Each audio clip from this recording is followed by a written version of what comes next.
வணக்கம். சேஷாத்ரி, உங்களோட labour law advisor, corporate trainer, past trainer, past IC member. October மாசத்துக்கு உண்டான ஹெச்ஆர் ஸ்டாச்சுட்டரி கம்ப்ளைண்ட்ஸ் இந்த வீடியோ மூலமா உங்க அனைவரையும் சந்திக்கிறதுல மிக்க மகிழ்ச்சி. உங்களோட ஆதரவுக்கு மிக்க மிக்க நன்றி. இந்த வீடியோல வழக்கம் போல லாஸ்ட் மந்த் செப்டம்பர் மாசத்துல வந்த சர்க்குலர்ஸ், அமெண்ட்மெண்ட், அது இல்லாம முக்கியமான ஜட்ஜ்மெண்ட்ஸ் இதுவும் கூட சேர்த்து இந்த அக்டோபர் மாசத்துக்கு உண்டான கம்ப்ளைண்ட்ஸ் என்னென்ன, இந்த மாசத்துல என்ன மாதிரியான ட்ரைனிங்ஸ்லாம் கண்டக்ட் பண்ண போறோம் அப்படிங்கிற தகவல்களை இந்த வீடியோ மூலமா பகிர்ந்துக்கிறேன். இதை பத்தின தகவல்கள் இல்ல இதை பத்தின ஏதாவது இம்ப்ரூவ்மெண்ட் உங்களுக்கு வேணும் அப்படின்னு நினைச்சீங்கன்னா தயவு செஞ்சு கமெண்ட் பாக்ஸ்ல கமெண்ட் பண்ணுங்க. நிச்சயமா இதுல வரக்கூடிய வீடியோல அதை ஆட் பண்றதோ இல்ல இம்ப்ரூவ் பண்றதோ நிச்சயமா பண்ணிக்கிறேன். வழக்கம் போல ஆரம்பிக்கும் போது கியூஸ் 2 கொஸ்டின்ஸ். கடைசி வரைக்கும் இந்த வீடியோவை பாருங்க. ஹெச்ஆர் ஃப்ரெட்டர்னிட்டிக்கு ஷேர் பண்ணுங்க. மிக்க பயனுள்ளதா இருக்கும். கண்டிப்பா நாலேஜ் கிடைக்கும். முதல் கேள்வி, ஃபேக்டரி லைசன்ஸை ரினிவல் பண்ணணும் அக்டோபர் 31, 2025 மறந்து போயிடுறோம், பண்ணல, அப்ப என்ன நடக்கும்? லைசன்ஸு கேன்சல் ஆயிடுமா? ஆப்ஷன் பி, கிரிமினல் ப்ராசிக்யூஷன் உடனே எடுப்பாங்களா? ஆப்ஷன் சி, இல்ல அப்ளை பண்ணலாம், லேட் ஃபீஸோட அப்ளை பண்ணலாமா? ஆப்ஷன் டி, ஃபேக்டரியை உடனே ஷட் டவுன் பண்ணிடணும், ரினிவல் ப்ராசஸ்லாம் அப்ரூவ் பண்ற வரைக்கும் ஷட் டவுன் பண்ணிடணும் அப்படியா? எது சரியான ஆன்சர்ன்றத வீடியோவோட கடைசியில சொல்றேன். ரெண்டாவது கேள்வி போனஸ் பத்தினது. ஃபினான்ஷியல் இயர் மார்ச் 31, 2025 முடியுது. 24ல முடிஞ்சா எப்போ நாம போனஸ் கொடுக்கணும்? அக்டோபர் 20 தீபாவளிக்கு போனஸ் கொடுக்கணுமா, இல்ல செப்டம்பர் 30 6 மாசத்துல கொடுக்கணுமா, நவம்பர் 30 8 மாசத்துக்குள்ள கொடுக்கணுமா, ஜனவரி 31 பொங்கலுக்குள்ள கொடுக்கணுமா? எது சரியான விடை அப்படிங்கிறத சொல்லுங்க. இந்த விடையை இந்த வீடியோவோட கடைசியில பார்க்கலாம். சர்க்குலர்ஸ் அப்டேட்ஸ் என்னெல்லாம் சர்க்குலர் வந்திருக்கு, என்னெல்லாம் அமெண்ட்மெண்ட் ஆயிருக்கு ஆக்ட்ல அப்படிங்கிற பத்தின தகவல். போன மாசத்துல வந்த சர்க்குலர்ஸ் மிக மிக இன்றியமையாத ரொம்ப ரொம்ப எல்லாரும் பேசப்படுற ஒரு சர்க்குலர் எதுனா இதுதான், லான்ச் ஆஃப் ரிவாம்ப்டு இசிஆர். பிஎஃப்ல இசிஆர் ப்ராசஸ் இப்ப மாத்திருக்கான்றது எல்லாருக்கும் தெரியும். அக்டோபர் 15 வரைக்கும் நம்ம 15க்குள்ள கட்ட வேண்டிய செப்டம்பர் மாசத்துக்கு உண்டான இசிஆரை ரிவாம்ப்டு மெத்தட்ல தான் கட்டி ஆகணும். இதுல என்னன்னா ரிட்டர்ன்ஸை ஒரு பகுதியாகவும் பேமெண்ட்ஸை ஒரு பகுதியாகவும் ரெண்டா பிரிச்சு அந்த கம்ப்ளைண்ட்ஸ் பண்ணியிருக்காங்க. வெர்ஷன் 3 ரொம்ப நல்லாவே இருக்கு. ஆனா ஒரு சில குறைகளும் இருக்கு. அந்த குறைகளை நிவர்த்தி ஆயிடும்னு நினைக்கிறேன். குறைகள்னு பார்க்கும்போது வாலண்டரி பிஎஃப் கட்டுறதுக்கு உண்டான ஆப்ஷனே இல்லை. இப்போ கட்டினோம்னா எரர்னு வருது. அது இல்லாம எக்ஸ்க்ளூடட் எம்ப்ளாயியை காமிக்கிறதுக்கு உண்டான ஆப்ஷன் இல்லை. இந்த மாதிரியான ஒரு சில குறைகள். அதே மாதிரி 58 வயசுக்கு மேல ஒர்க் பண்ணவங்களுக்கு இசிஆர் அப்லோட் பண்ண முடியல. இந்த குறைகள்லாம் சீக்கிரமே நிவர்த்தி பண்ணிடுவாங்கன்னு நினைக்கிறேன்.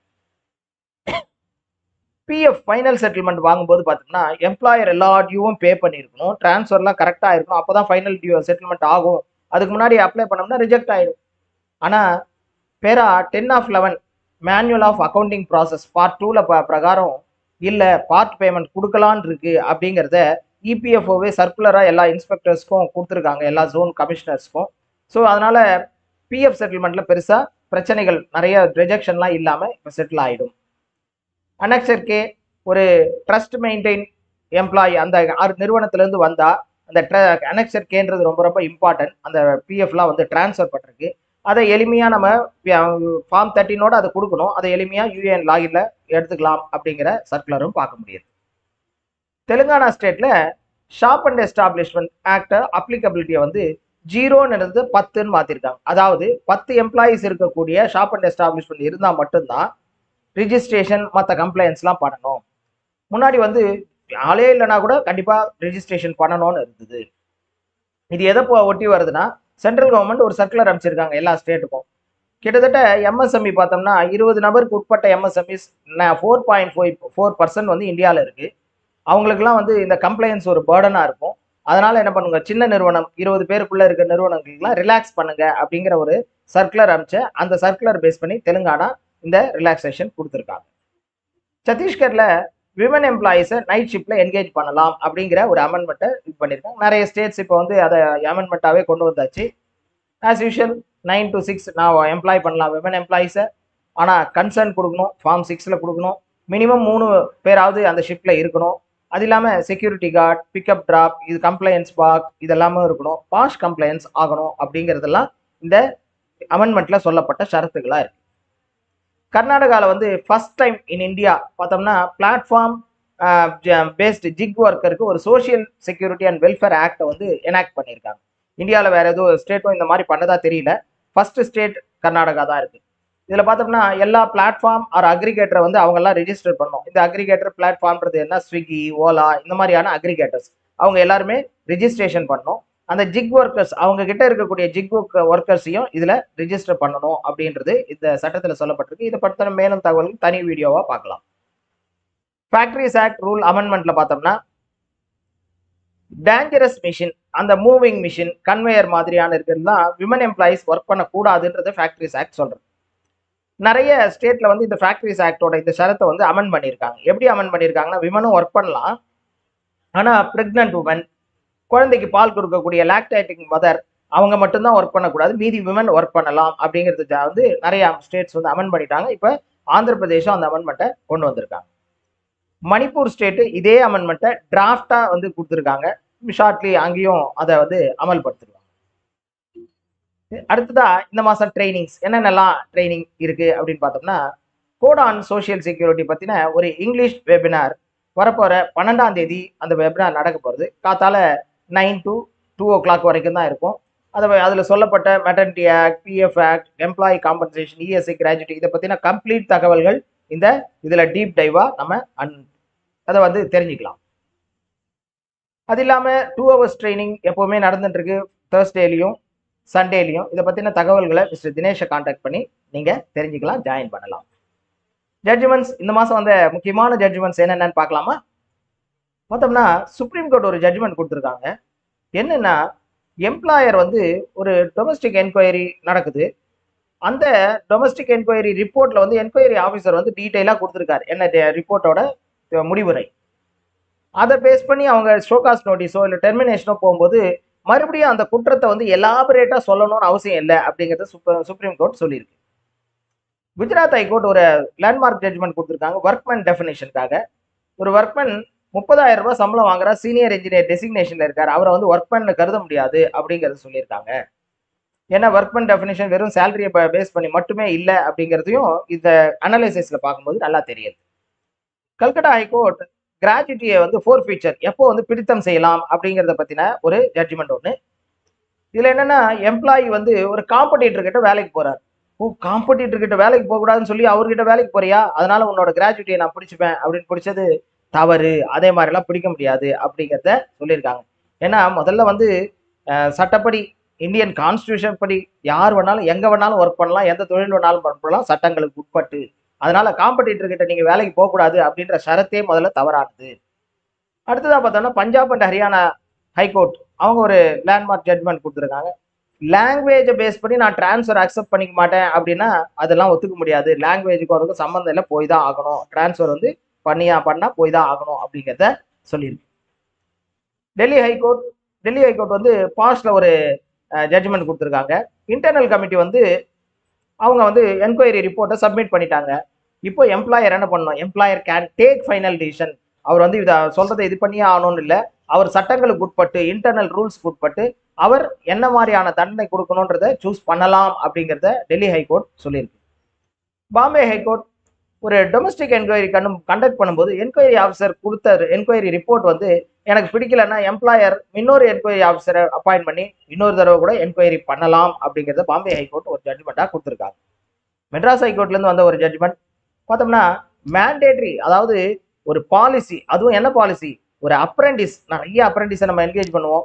அந்த அப்ரெண்டிஸை நீங்கள் அப்சர்வ் பண்ணணும், ரெக்ரூட் பண்ணிக்கணும்னா you must have, it is mandatory. ஒரு பாலிசி வந்து எப்படி அப்ரெண்டிஸஸை நீங்கள் வந்து அப்சர்வ் பண்ணிப்பீங்க, ஆன் ரோலில் கொண்டு வருவீங்கன்றதுக்கு உண்டான ப்ராப்பர் பாலிசி இருக்கணும் அப்படிங்கிறது மெட்ராஸ் ஹைகோர்ட் நம்ம ஜட்ஜ்மெண்ட்ல கொடுத்துருக்காங்க. குஜராத் ஹைகோர்ட் ஏற்கனவே சொன்ன அந்த ஜட்ஜ்மெண்ட் கூடவே வந்து சிம்பிளா வந்து ஒரு ஒர்க்மேன் இல்லாத எம்ப்ளாயி, ஒர்க்மேன் கேட்டகரியில் வராத எம்ப்ளாயியை அப்பாயின்மெண்ட் டேர்ம்ஸ் பிரகாரம் அவரை வந்து டெர்மினேட் பண்றத ரெட்ரிஞ்ச்மெண்ட் வகையில வராது, ரெட்ரிஞ்ச்மெண்ட் ஆகாது அப்படிங்கிறத குஜராத் ஹைகோர்ட் ஜட்ஜ்மெண்ட் சொல்லியிருக்கு. கல்கத்தா ஹைகோர்ட் இபிஎஃப்ல வந்து எக்ஸ்க்ளூடட் எம்ப்ளாயிஸ்ன்னு இருப்பாங்க. அதாவது 15,000க்கு மேல ஃபர்ஸ்ட் டைம்ல வாங்கி இருந்தா இல்ல வந்து அதர் கண்ட்ரீஸ்லயே அவங்களுக்கு வந்து பிஎஃப் கவர் ஆகுது அப்படின்னும் போது தே ஆர் எக்ஸ்க்ளூடட் எம்ப்ளாயிஸ். அந்த எம்ப்ளாயிஸ்க்கு வந்து பிஎஃப் கட்டி ஆகணும், அவங்களுக்கு லயபிள் அப்படின்றத சொல்லக்கூடாதுன்றத கல்கட்டா ஹைகோர்ட் சொல்லியிருக்கு. மெட்ராஸ் ஹைகோர்ட் பிஎஃப் பெனிஃபிட்ஸ் வந்து cannot denied merely because employee engaged a short term period.